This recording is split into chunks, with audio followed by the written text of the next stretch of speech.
కుట్ర జరుగుతుంది అని చెప్పేసి చెప్తాడే గాని అక్కడ కుట్రలు ఉండవు, కుతంత్రాలు ఉండవు. డెన్నులు ఏర్పాటు చేసినటువంటి ఘనత జగన్మోహన్ రెడ్డి గారిది.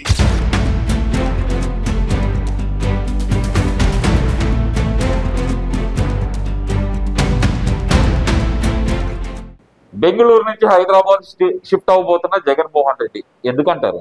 బెంగళూరు నుంచి హైదరాబాద్కి షిఫ్ట్ అవ్వడానికి జగన్మోహన్ రెడ్డి గారు ముందుగా 2-3 అంశాలు ముడిపడి ఉన్నాయి. కేసులు దగ్గర పడుతున్నాయనేది ఒక అంశం.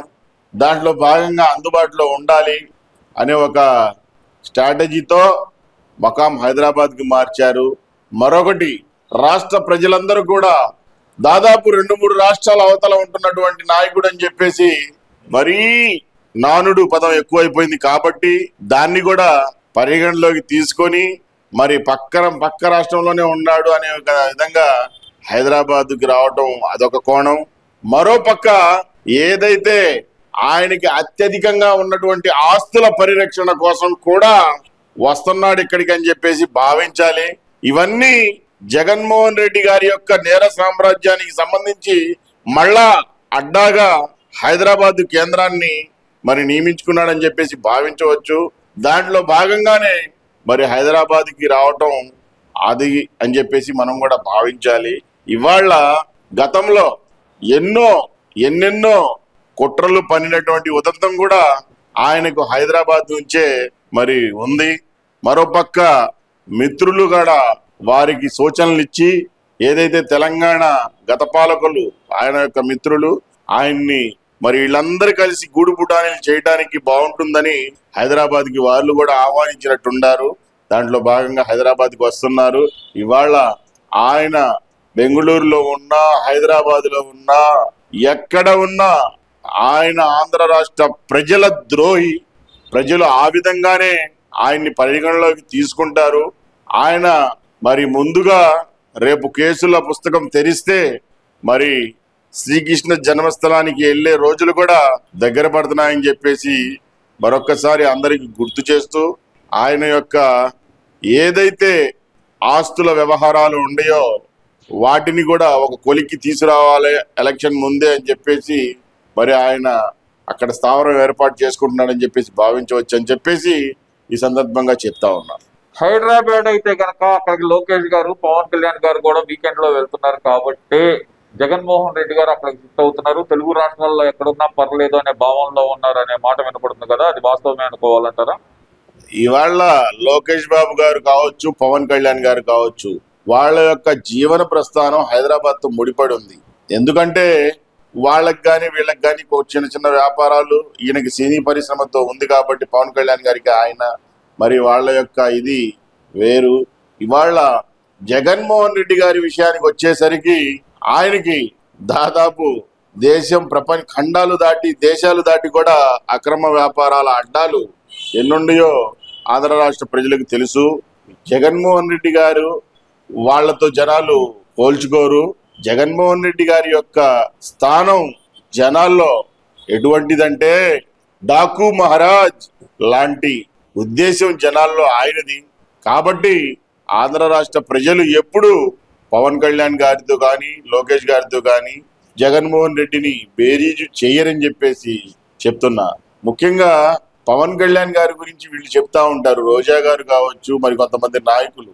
ఆయన ముందుగా ప్రఖ్యాతగాంచినటువంటి తెలుగు రాష్ట్ర ప్రజలకు సుపరిచితుడు, సినిమా యాక్టర్ గా. ఆయన కూడా ఎన్నో సందర్భాల్లో చెప్పినటువంటి విషయం, నేను సినిమాల్లో సంపాదించి పార్టీ నడపాలనేది. అది నిజం. కాబట్టి ఆయన కావచ్చు, మా లోకేష్ బాబు గారు కావచ్చు, వీళ్ళకి అక్రమ దందాలు లేవు కాబట్టి వాళ్ళ యొక్క జీవన విధానాలు ఎంతో సక్రమంగా ఉంటాయి.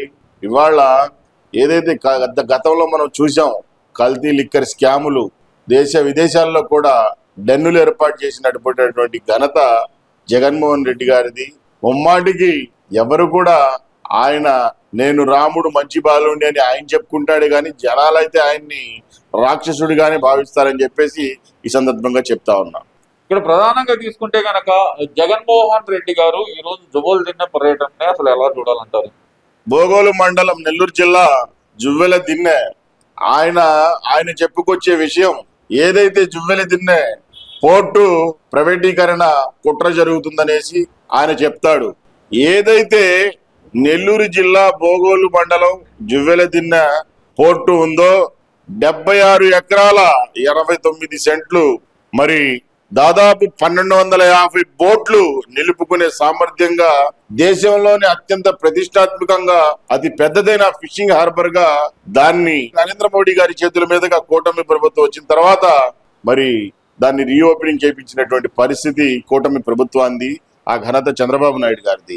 అయితే ఈయన మావిగన్ తర్వాత మరొక స్ట్రాటజీ, ఆ దాని దెబ్బకి జనాలు విసిపోయి ఆయన్ని చీదరించుకుంటున్నటువంటి పరిస్థితుల్లో మళ్ళా జనాలకి కొంచెం సైడ్ ట్రాక్ చేయాలనే ఒక ఉద్దేశంతో ఈ యొక్క ఫేక్ యాత్రని తీసుకోవడం జరిగింది.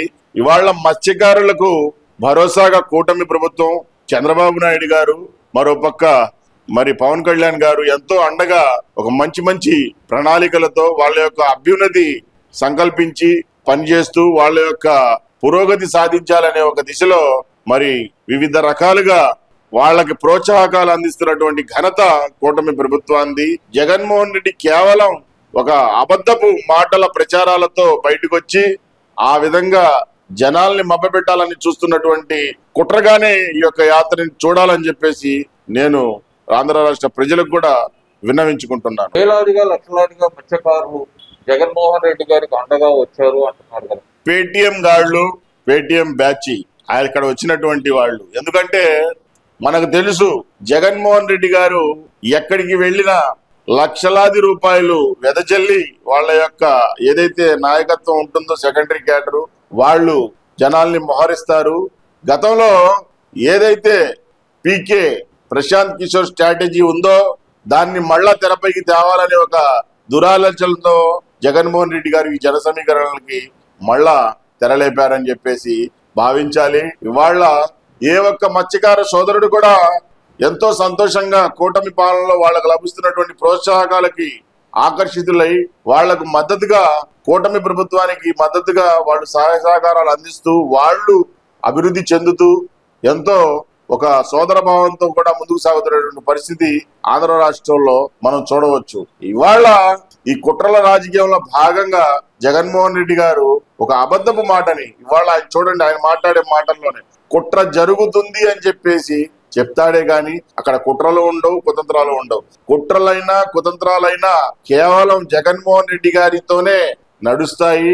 అది ఆ నైజం ఆయన ఒక్కడికే, దేశంలో ఉన్నటువంటి రాజకీయ నాయకుల్లో ఆయనకి ఆ ప్రఖ్యాతి దక్కుతుంది. ఆ కోవలోనే ఆయన యొక్క ఆలోచన ధోరణి కూడా ఉంటుంది.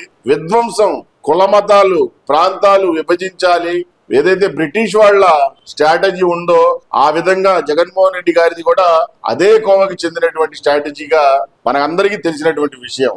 ఇవాళ జగన్మోహన్ రెడ్డి అనే ఒక రాజకీయ నాయకుడు జనాల్లో ఎంత దిగజారుతనానికి మరి ఒక బ్రాండ్ అంబాసిడర్ గా మారాడో ప్రతి ఒక్కరికి తెలుసు అని చెప్పేసి ఈ సందర్భంగా చెప్తా ఉన్నాను. ఈ వీడియో నచ్చితే లైక్ చేయండి. అలాగే మా ఛానల్ ని ఫస్ట్ టైం కనుక చూస్తున్నట్టయితే ఇప్పుడే సబ్స్క్రైబ్ చేసుకుని పక్కనే ఉన్న గంట సింబల్ ని యాక్టివేట్ చేసుకోండి. అప్పుడే మేము పెట్టే ప్రతి వీడియో మీకు నోటిఫికేషన్ గా వస్తుంది. అలాగే ఈ వీడియో పూర్తిగా చూసినందుకు ధన్యవాదాలు.